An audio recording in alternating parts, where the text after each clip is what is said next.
Hello and welcome to Founded, an airwave media podcast where we find the stories you missed in history class because the tea was hot before they dumped it into the harbor. I'm Tori Phantom, and joining me today is someone who once saw a cottagecore video and then tried to steal a goat, Gwenna Lathland. I was unsuccessful with the goat. The cottagecore video the dress was lovely. Okay. It was an inspirational, felonious cottagecore. Felonious. I like that. Yeah. I'm a lexiphile. I like big words.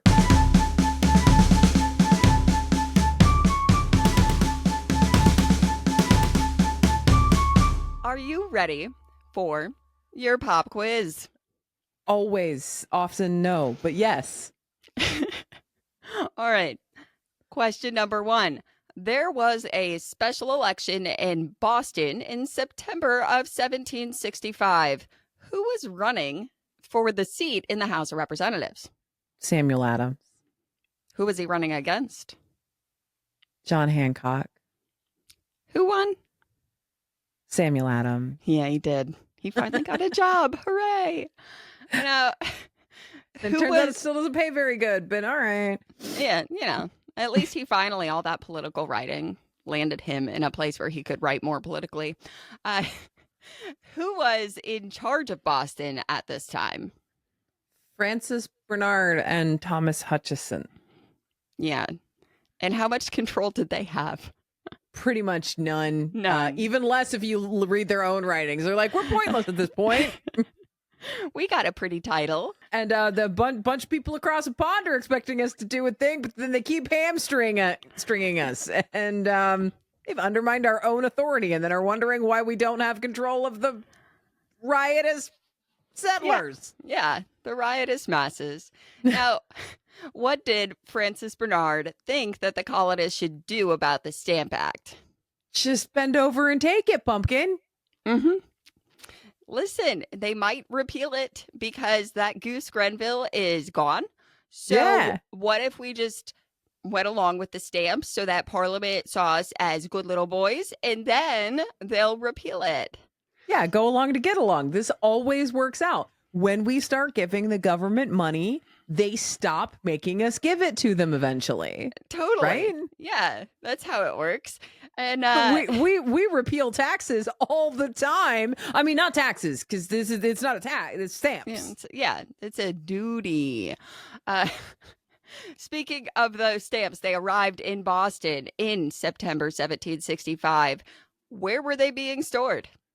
In a castle in Fort William, Prince William. Yeah, it was Castle William. William's Cave. Yeah. It is not a cave, it's a castle. It's Castle William. And Francis Bernard tried to reinforce the castle. He tried to strengthen the fort. Just so the stamps survived. Yes. And then he had to fire all of the new recruits it didn't work out. No. Again, he had no control here. He was the only one in favor of keeping the stamps alive, even though it actually kind of made sense because if they didn't use the stamps and he could send the stamps back, he could be like, no, we didn't use the stamps. No stamps were sold. I don't owe you any money, England. Right. He just wanted to protect the stamps from being burned so they wouldn't have to pay for them afterward. But he wasn't for the Stamp Act. He was for placating Parliament. And also not getting the, Thomas Hutchinson treatment because, they did him so good. Right. And on the last episode, we found out that Samuel Adams finally got a job beating John Hancock in that special election.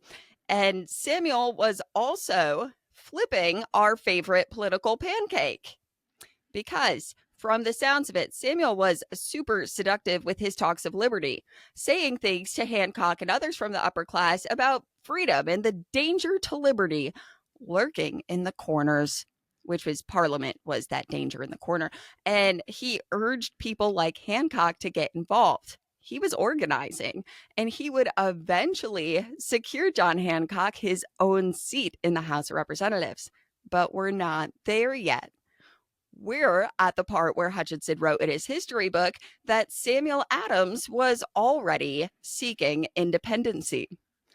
However, Samuel himself said in a letter to a London friend in response to an article that was printed in London referencing the colony's struggle for independence, Samuel said, quote, "Where did he learn that the colonies were struggling for independence? The contrary is most certainly true. You, sir, can be a witness to the loyalty of the colonies and their affection for the mother country." He continued to say that there isn't a struggle for independence, much less anything else the author had to say. And he added, quote, "I dare say there never will be unless Great Britain shall exert her power to destroy their liberties." So he's saying there is no drive for independence. Where in the world did you get the idea we want independence? We are good little British citizens. We love the mother country. Long live the king. Yes. And hallelujah. But also, if you don't stop running your mouths, maybe. The only way we'll be struggling for independence is if you force our hand. Right. No, this will be on you. Look what you made me do, Britain.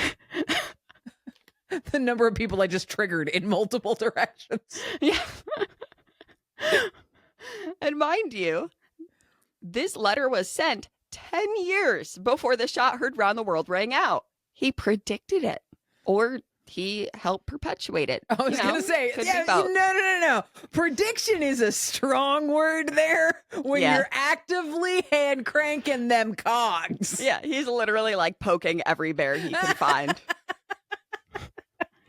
A prexediction or causing, not without cause, but it's a fine little lexicographic distinction there.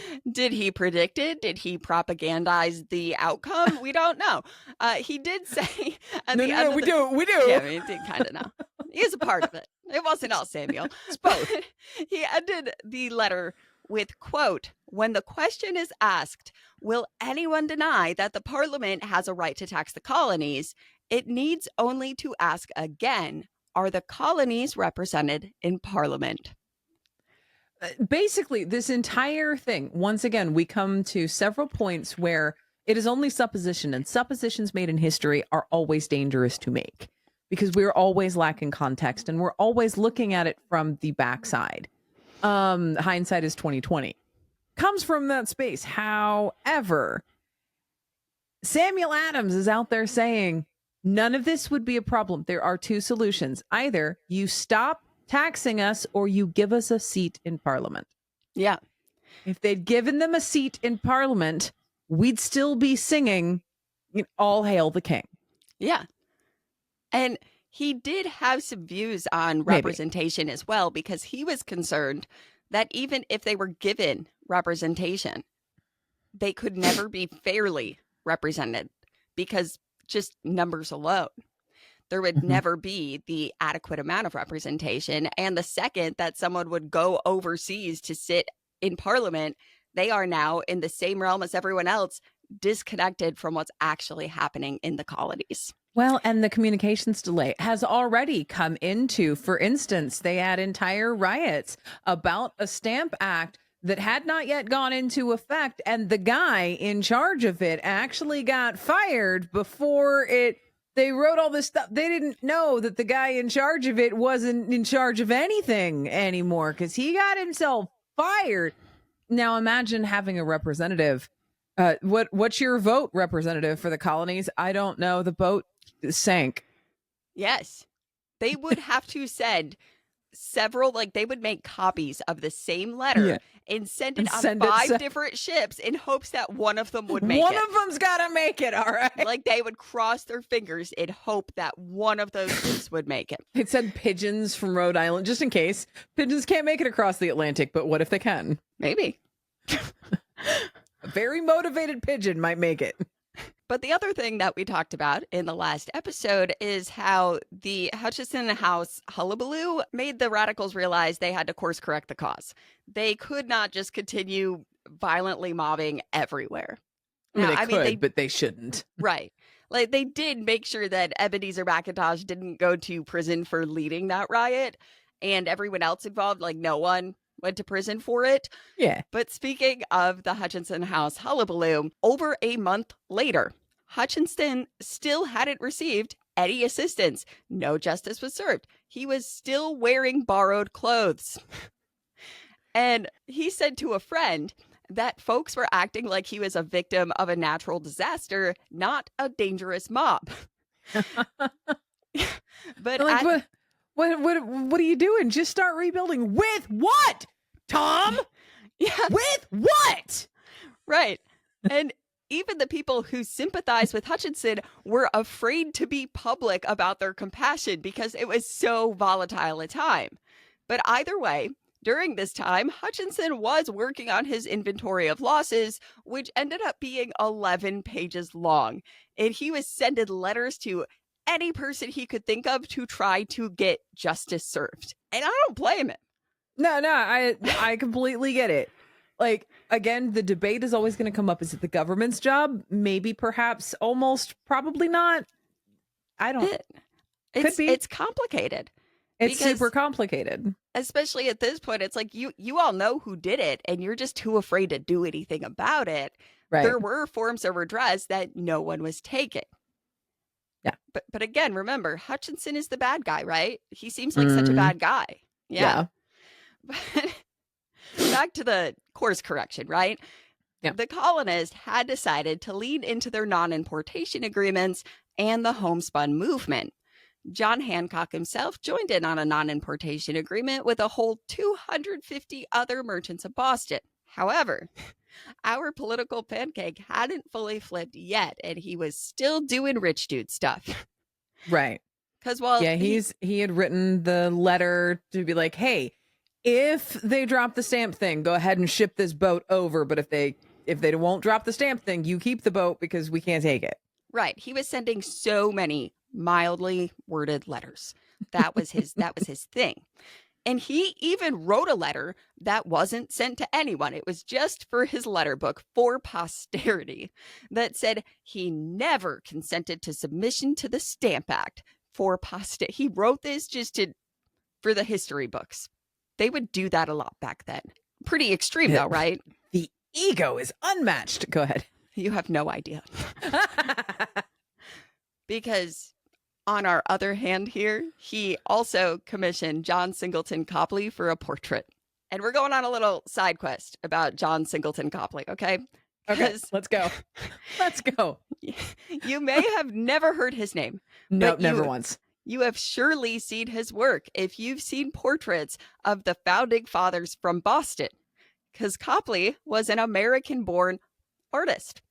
And he is generally considered to be the best artist of the colonial times. He was inspired by a French portrait style that showed the subject of the painting with things from their daily lives, such as his portrait of Paul, who never said the British are coming revere, with a silver teapot. Paul was a silversmith. Or his portrait of Samuel Adams that was paid for by John Hancock later on, that showed him pointing to the Massachusetts Bay Colony Charter with one hand and holding a petition in his other hand that said instructions of the town of Boston. I have seen that art. You have. That's Copley. I feel like I may have seen that one in person. I feel like that one is actually hanging in the Smithsonian. It might be. It might be, or it might have been. I feel like I've seen that one in person. I've been to the Smithsonian a couple different times. I've been lucky enough to do that. And so I've seen several of these things that I'm only just now able to contextualize. Yeah. Because I went to public school. A travesty, really. But Copley also painted the Loyalist side, including General Thomas Gage, who was the commander-in-chief of British forces in North America during the time of the Stamp Act, and had direct orders from King G3 to calm the tensions over the Quartering Act that had passed at the same time. And Gage's portrait shows him standing up close, like it's a perspective thing, and he is pointing in the distance to all of his troops. Like, it is way harder than you'd expect to try to describe a painting, especially a Copley painting. But I do have links to a bunch of stuff about him in the episode description, along with all my other sources. So if you want to see some of these paintings, check that out. But anyway. Or check out the video, which many of them have appeared on screen while we discuss them. We have a video form available on YouTube. That is also true. Yes. Along with a bunch of other really silly graphics that I love so much. You should see our hamsters. Yeah, they wear wigs. But anyway, even though Copley was encouraged to go study painting in Europe, he didn't leave Boston outside of a long stay in New York City until 1774, after the Boston Tea Party. You see, Mood pumpkin. Copley's father-in-law owned some of that tea that was dumped. That was his.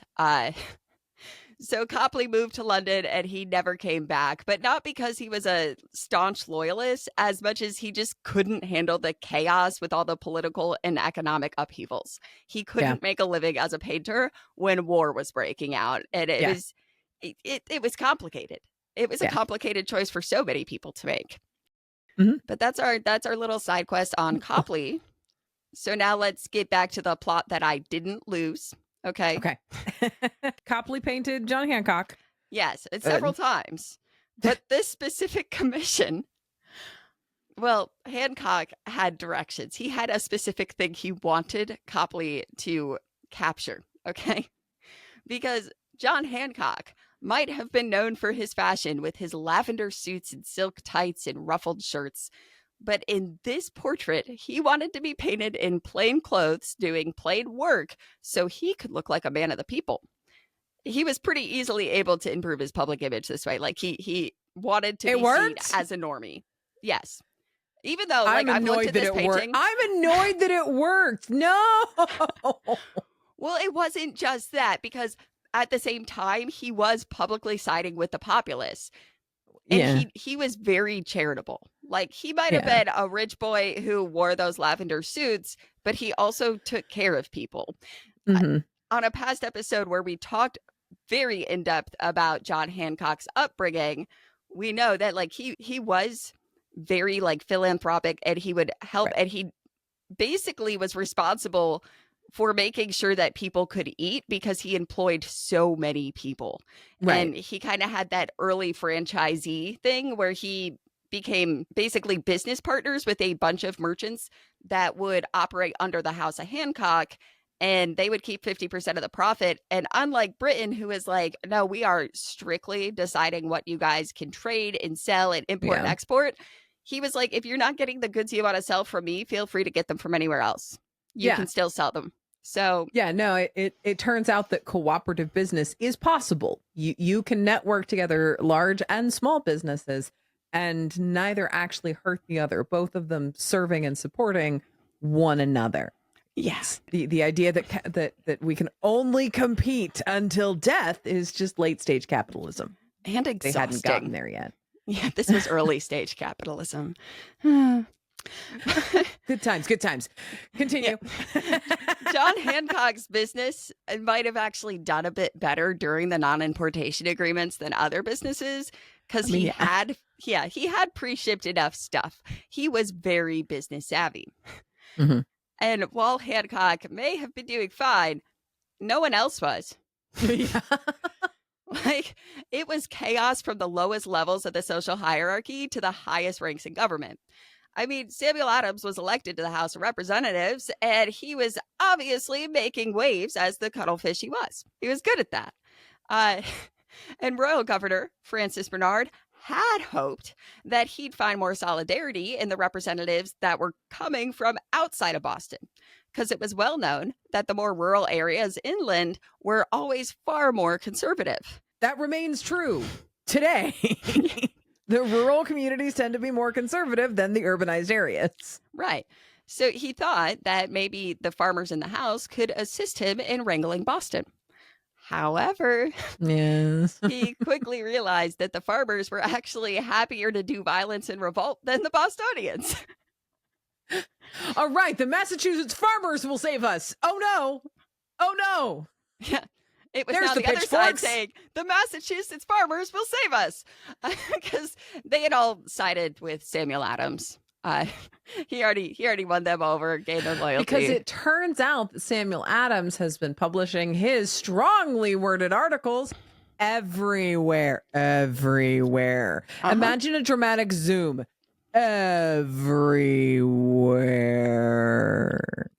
if you're watching the video, I definitely just made a dramatic zoom happen. I'm going to learn how to do that between right now and when I edit it. So, uh, but you're not wrong, because Samuel Adams was quoted to have said around this time that they could be no more judged by any member of parliament than if they lived on the moon. Because how could they? Parliament had no idea what was going on. The people legislating for the colonies had often never stepped foot in the colonies. For instance, the governor of the colony thought the farmers would be on his side.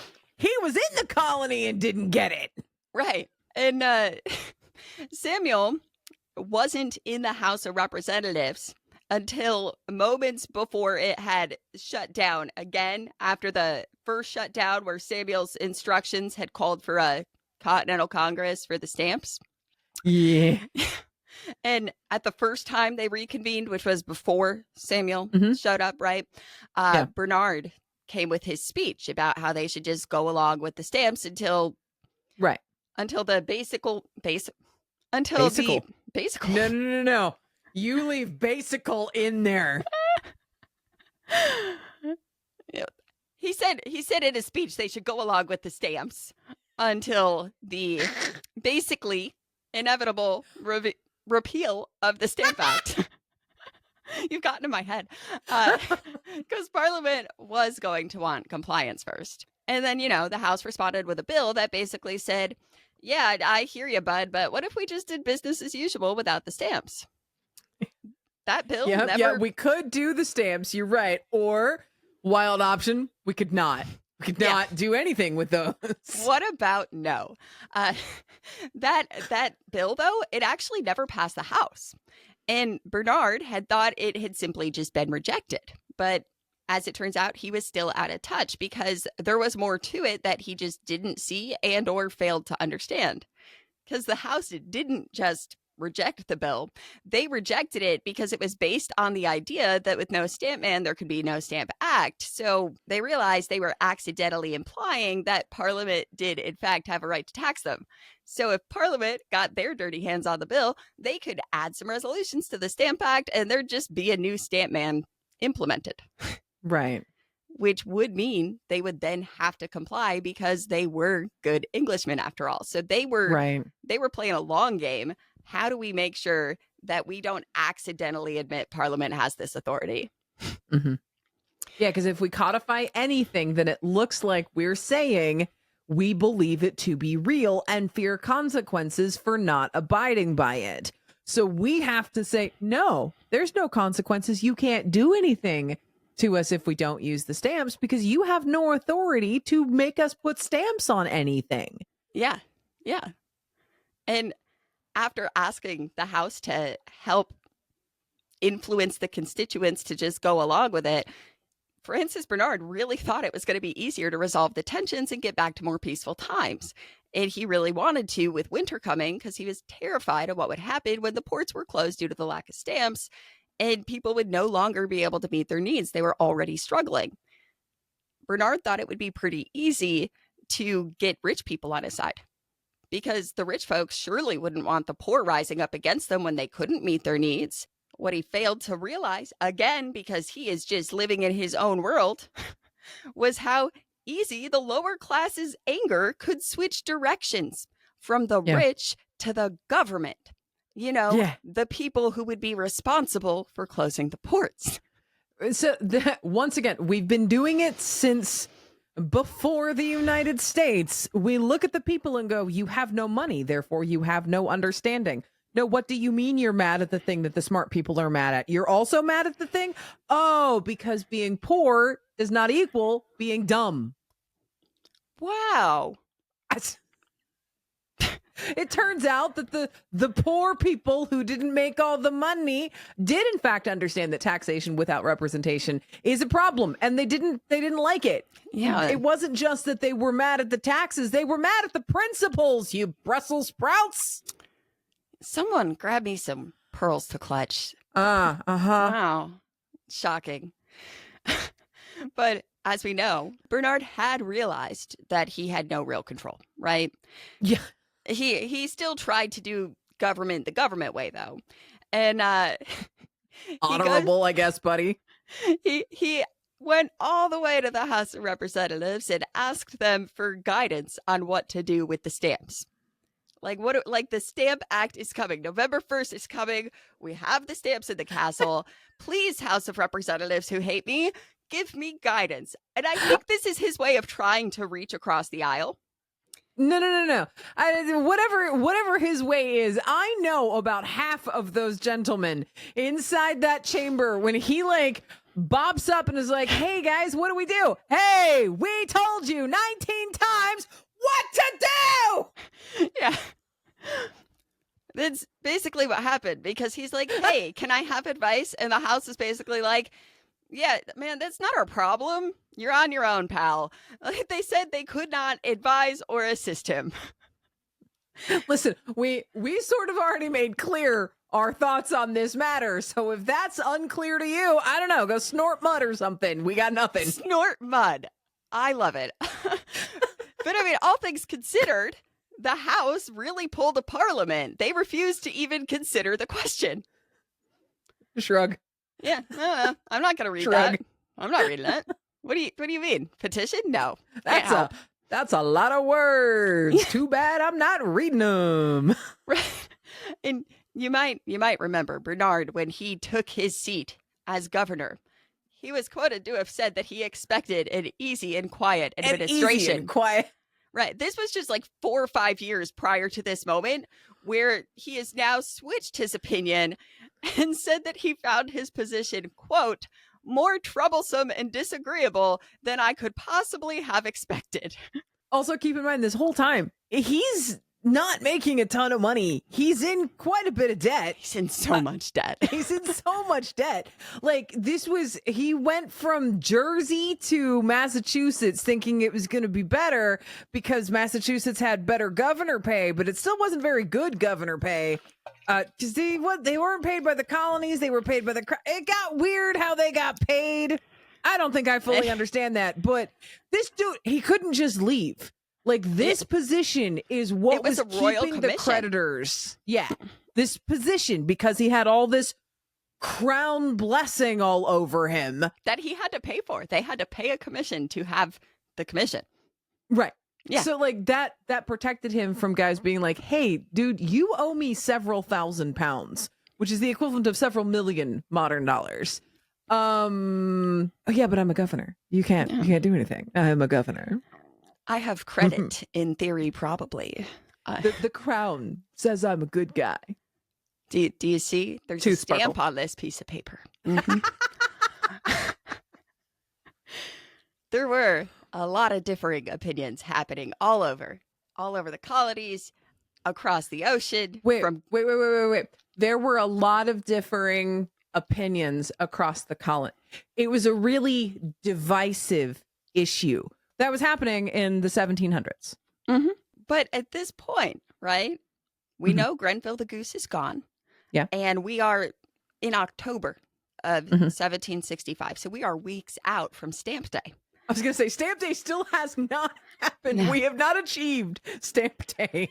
And the colonists at this point have been hearing about the newspapers in London reporting on coffee house wagers regarding the possibility of the American Stamp Act being repealed, which really only emboldened the colonists. They're even betting on this. The colonists are like, yes, this is going to be repealed. They're making bets on it. But the merchants of Great Britain were in a panic. They didn't even need to read all of Hancock's mildly worded letters to feel it. That fear, quote, struck the people of Great Britain with more terror than they ever felt for a Spanish armada or a French invasion. It was this terror which rendered the repeal of the Stamp Act, among the merchants at least, a popular measure. So the British merchants are even like, this has got to go. Because this is so bad, y'all. We messed up. They were y'all already feeling it.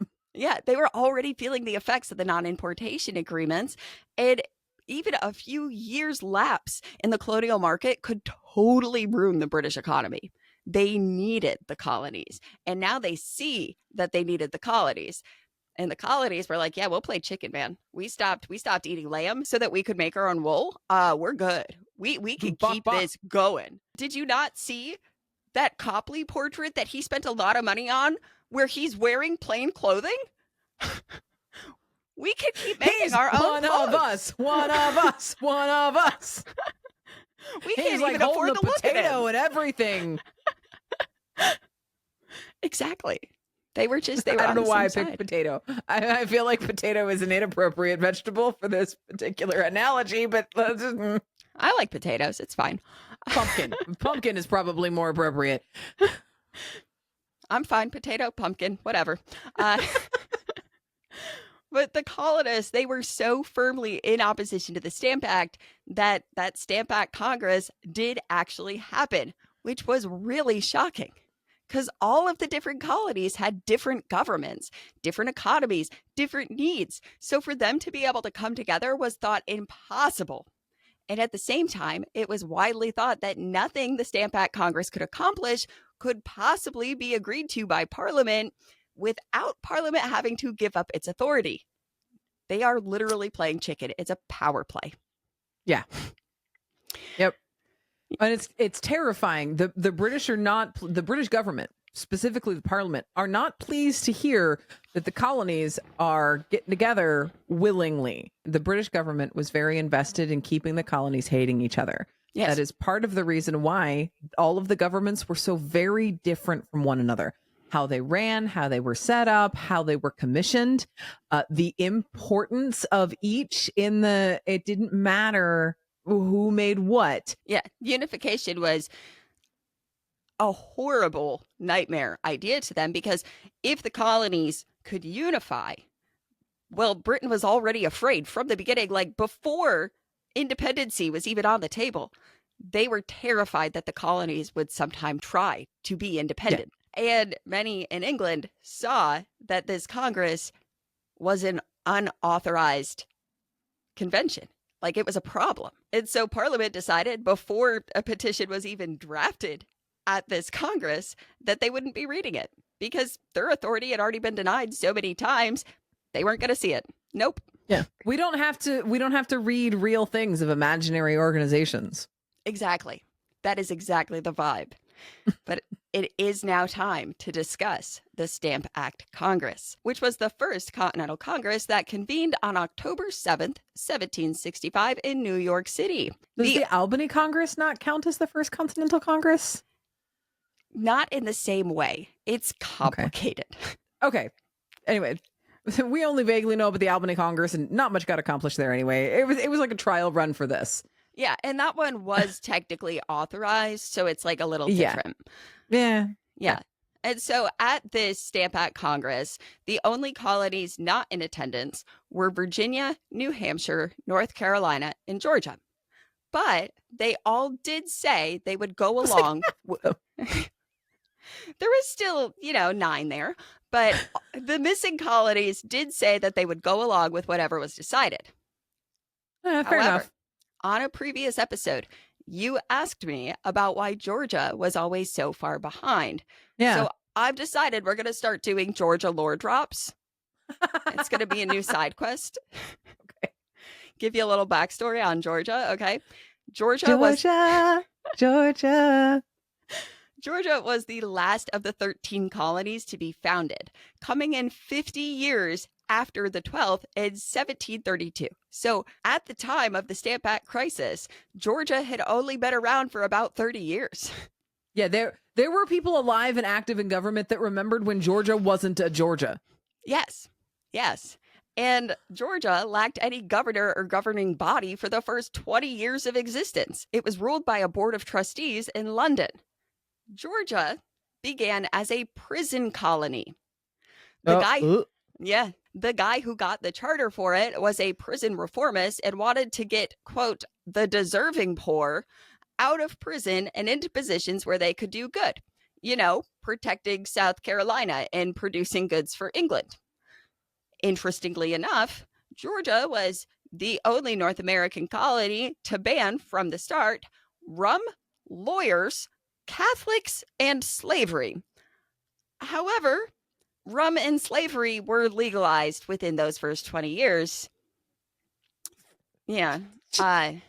Georgia, I am so confused by everything. It You doesn't get started less as. confusing, okay?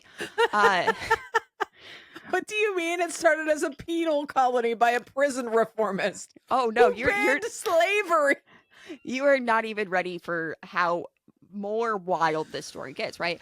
But Georgia was often last to join in on a cause because they were so new at being a colony. They Yeah. didn't have generations of ancestry on the land. They were more like Englishmen than any other colony, but they did catch up pretty fast. However, this does tie directly back into everything that we've been talking about.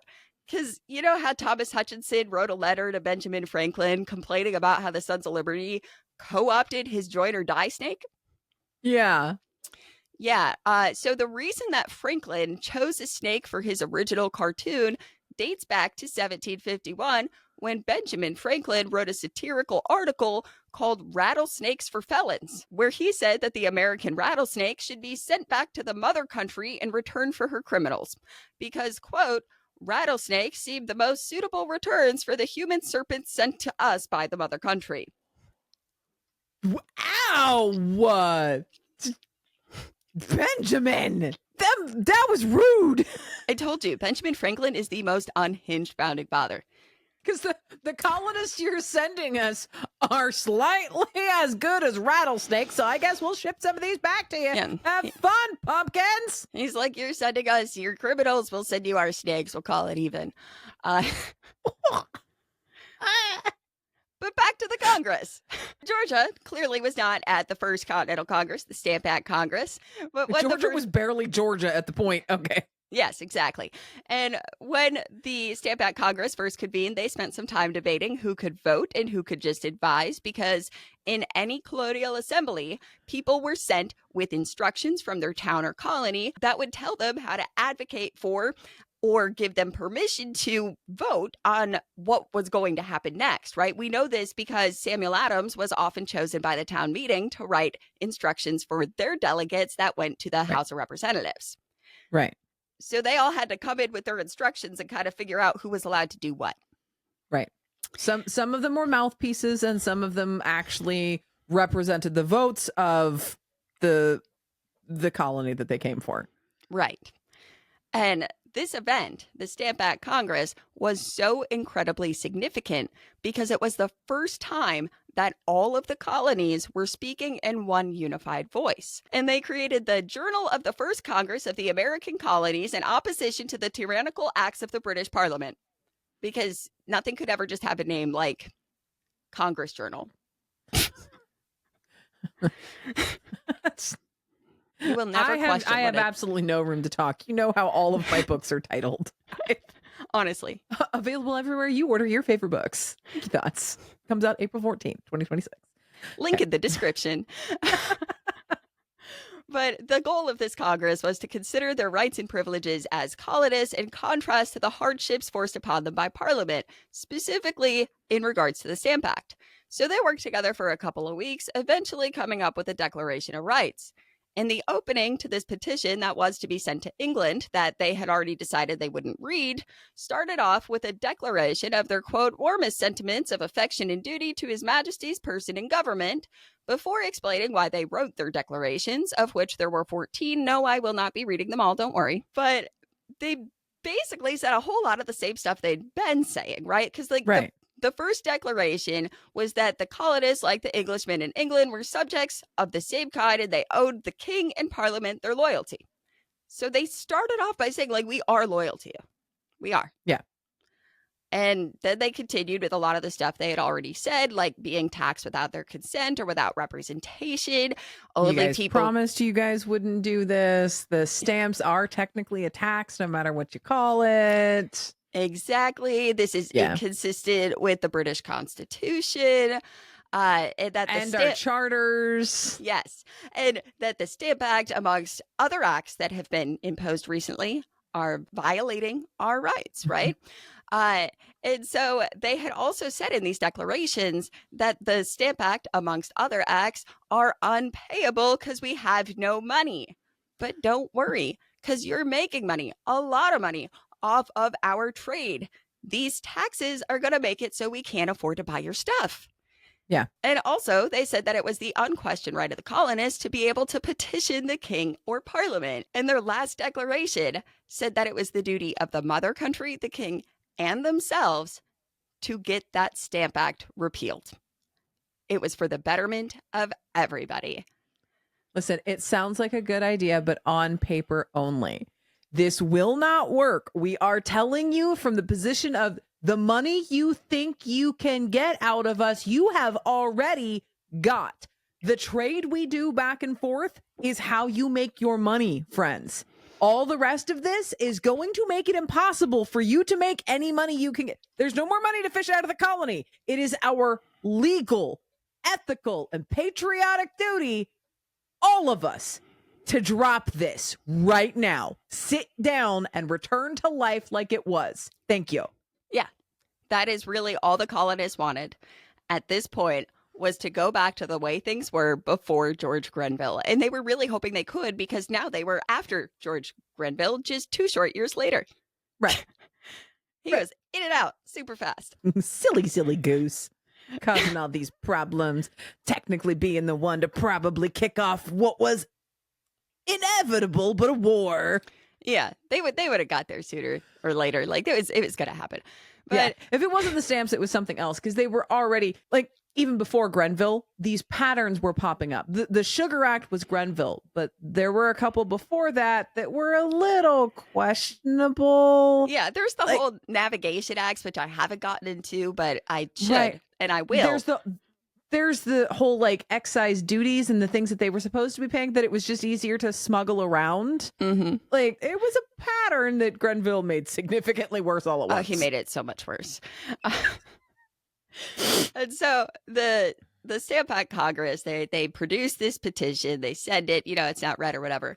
But the delegates that were sent to this Congress, we're going to get into who was there from other colonies at other times. I want to focus in on the Massachusetts delegates, because we're still talking about Massachusetts, obviously. Yeah. We do eventually leave Massachusetts, I promise, but a lot of things happened in New York, Philadelphia, and Massachusetts. So we spend a lot of time there. The other colonies did exist. Right. And I will get there. I promise. The Massachusetts delegates were pretty moderate, including one lightning boy, James Otis Jr., because he might have been besties with Samuel Adams, but he always was willing to admit that Parliament was the supreme authority. And, you know, some days he would spend his day as a Tory, but he did struggle with some pretty significant mental illness. And I can't tell you the diagnosis, and we can't speculate on it. But the symptoms and the way that it appeared for him were well documented. Because, sometimes he was a Tory. And sometimes he would fire guns out of his window. America, or whatever. Anyway, Francis Bernard managed to slip one of his guys into the Massachusetts delegacy. And he sent this delegate a letter asking him to urge the other delegates to submit to the act because it would likely be repealed. Like, he was so committed to this angle. Let's just do the stamps until they repeal it. We play nice, they'll play nicer. That's the idea. Yeah. And the delegate that Francis Bernard got in there was one of 2 delegates that didn't sign the petition. The other one was from New Jersey. Now, it's important to note that the Sons of Liberty, they saw people in opposition to their opposition and or people who supported the stamps as traitors to their country, or that they were so ignorant to the British Constitution that they were unfit to be trusted to represent you. But they were upset with people not upholding British values. But when these 2 delegates who didn't sign got home, well, the New Jersian was hung in effigy before it was torn down and burned. And the Massachusetts delegate was censured by the House, which led Thomas Hutchinson to write his response to that response in his history book, where he said, quote, "Nothing is more frequent than for men in the height of their struggles for liberty for themselves to deny it to others," leading me to believe that Thomas Hutchinson really did have a solid understanding of the big picture, but he must have had the riz of a sweet potato.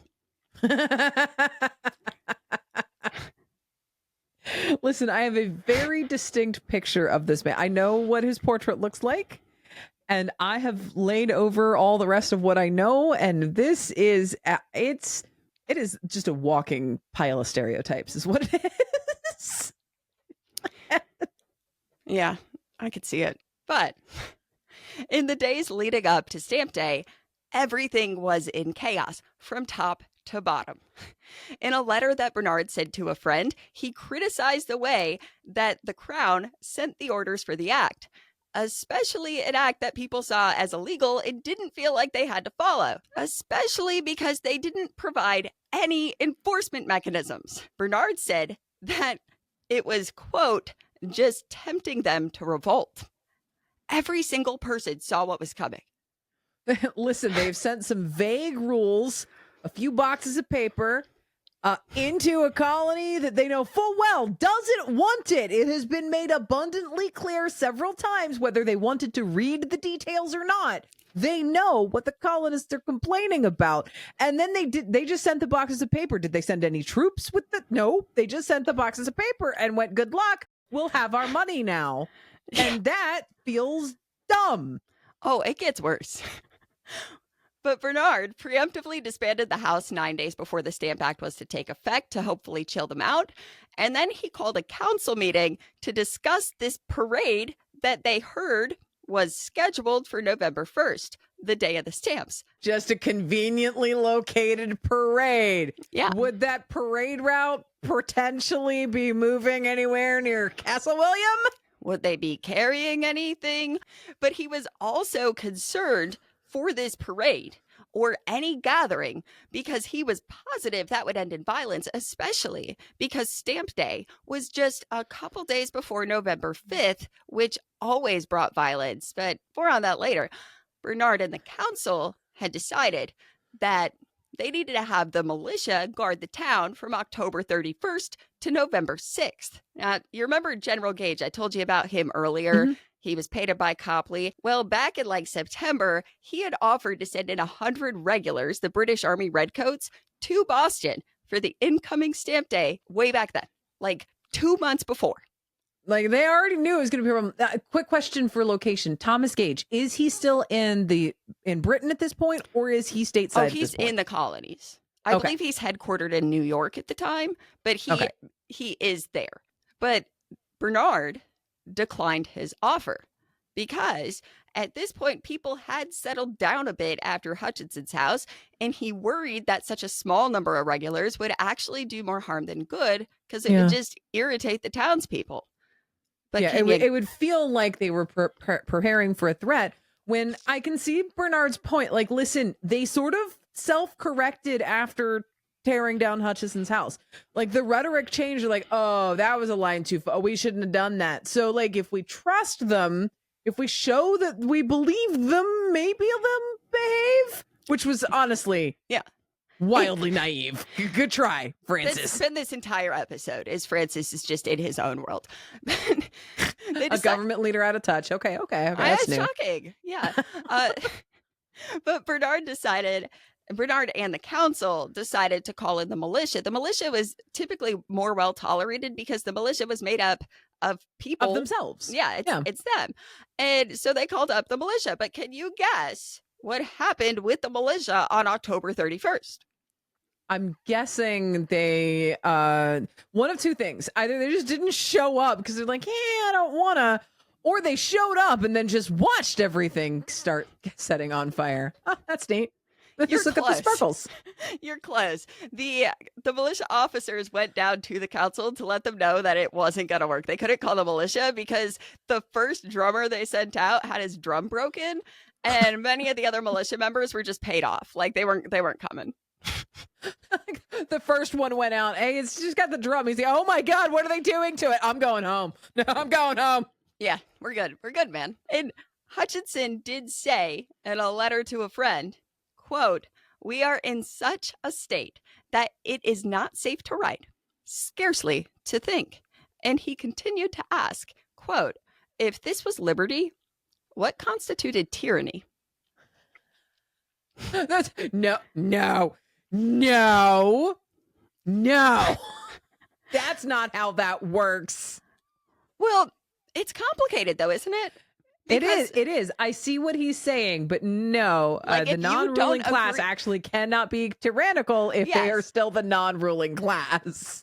But now we do have Sons of Liberty in the House, so Yeah, and they're also running it's fair. things. And It's and fair. if you disagree they're with trying them, to take. Yeah. they will hang you in effigy. Like, they are terrorizing. Like, that's what's happening at the same time. They're kind of terrorizing people into submission for their side. Yeah. It's a mess. It is. It's a disaster. And it turns out that, yeah, ineffectual leadership does, in fact, create a power vacuum, Francis. Yeah. Here's the funniest part. The actual authority figures in the colonies were not ready. They were not ready for Stamp Day because they simply couldn't have been. Yeah. The Stamp Act was a different kind of problem at every rung of the social ladder. Because on the government side, the head of customs and Bernard were trying to figure out what to do, and neither wanted to be the one to decide because then it could be their fault. Now, it didn't help that the two of them already had beef. You see, Bernard was jealous at the custom man's power, and the customs man thought that Bernard was, quote, a corrupt, grasping politician who had sabotaged the collection of the king's revenue. Okay, listen, those are two very different reasons for disliking one another. Yeah. They're my friends. Yeah. All right. But essentially, this argument past the beef was that neither one of them wanted to take the blame. So they're trying to blame each other and save themselves. But it gets worse because, as it turns out, most of the knowledge of the Stamp Act in Boston was just hearsay.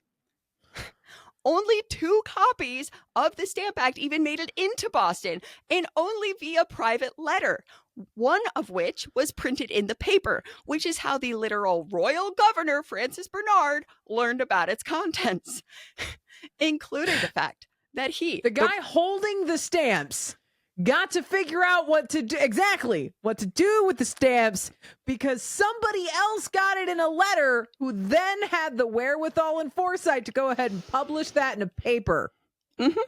And that's where the governor in charge of enforcing this learned how to do that from the Sunday Times. Right. And he also learned from this newspaper that printed it that he, the royal governor, had to take an oath in support of the act. Woo. And he did. He was a good little subject, right? He learned it in the newspaper, and he's like, "Oh, I oath now." Got it. I declare bankruptcy. Same energy. Literally. But at the same time, Bernard would have felt way less responsible for it than other acts where he was, respected in his position and included with like official instructions and maybe a copy of it. Francis Bernard is the Michael G. Scott of the 18th century. Yeah. Francis Bernard is the Michael G. Scott of the 18th century. Uh-huh.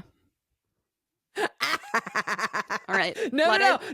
If you're watching it on video, what you just saw was a light bulb moment over Tori's head while that metaphor settled into their reality. I was just going to say, let us know in the comments, assign which office character our other founders are so far. We're gonna cast The Office with Founding Fathers. Here's the thing. The customs guys, they never got the actor instructions either. And Andrew Effigy Oliver, he had received notice of his appointment to Stampman from the Secretary of the Stamp Office in England. Did he go screaming, running into the night? No. Well, here's the thing. Notice of appointment is different than official commission, which he never received. By November 1st, he still hadn't received it. Now, it was thought that it was possibly in the boxes of stamps that were hidden in Castle William, but not a single person had the audacity to open the boxes and check. This whole thing is mismanaged from start to finish. And I almost guarantee you it's because the goose was gone. Like, had the goose not lost power, this probably would have gone off a little different. Maybe not better. I'm not saying it would have gone better. I'm saying maybe Stamp Man with the stamp obsession and all the stamp woo-woo might have actually made sure that the stamps like made sense, because as they arrived in the colonies, that was nonsensical. Right. And he was still working in government, but not in the same capacity. So it's hard to say. But the silver lining for all of the authority figures was that now they all had plausible deniability. They could plead ignorance without lying. However, it gets worse. Oh, this is so literally beyond silly.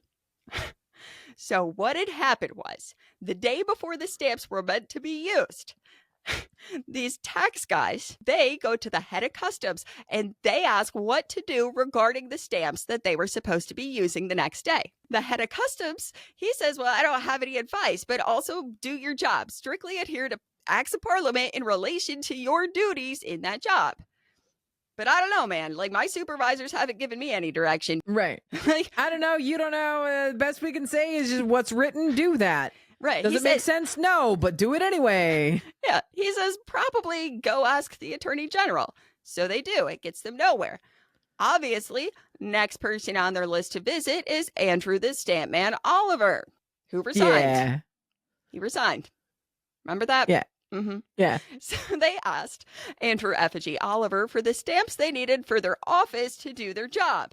Andy says he had no official commission for the stamp gig, and even if he did, he wouldn't be able to help them.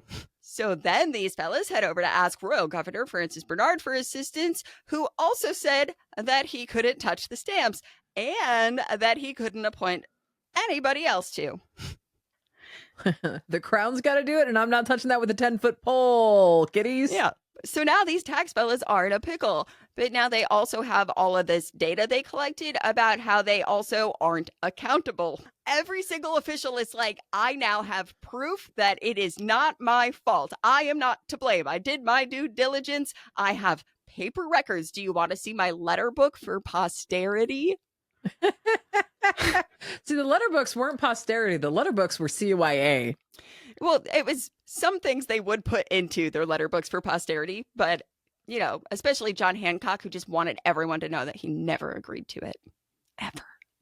It's just the energy of a 9-year-old girl with a fuzzy journal that's got the little key that doesn't do anything on top of the pen. Yeah. And the diamond on the pen. Because he was ritzy. He was ritzy. With his lavender suits. Yes. Yeah. And so these tax guys, they deliver their data to the Attorney General and the Advocate General over at the Admiralty Court. So their proof was solid. It was filed. But no one knew what was going on or what to do. Hutchinson had said that if you asked anyone what they were going to do on November 1st, you were basically just met with shrugs. Right. But we'll find out what happened on November 1st on the next episode of Founded, an Airwave Media podcast. But thank you for listening to this episode of Founded. I hope you found something interesting. Drop an email at foundedhistory@gmail.com and let me know what you want to find out next. Don't forget to follow, subscribe, like, review, hit all the buttons, and do all the things so more folks can find Founded. And remember, we don't see history repeat itself, but we continue to hear the echoes.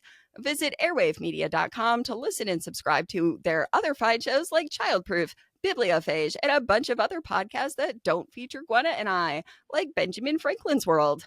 We'll see you next time. Well, you'll see us.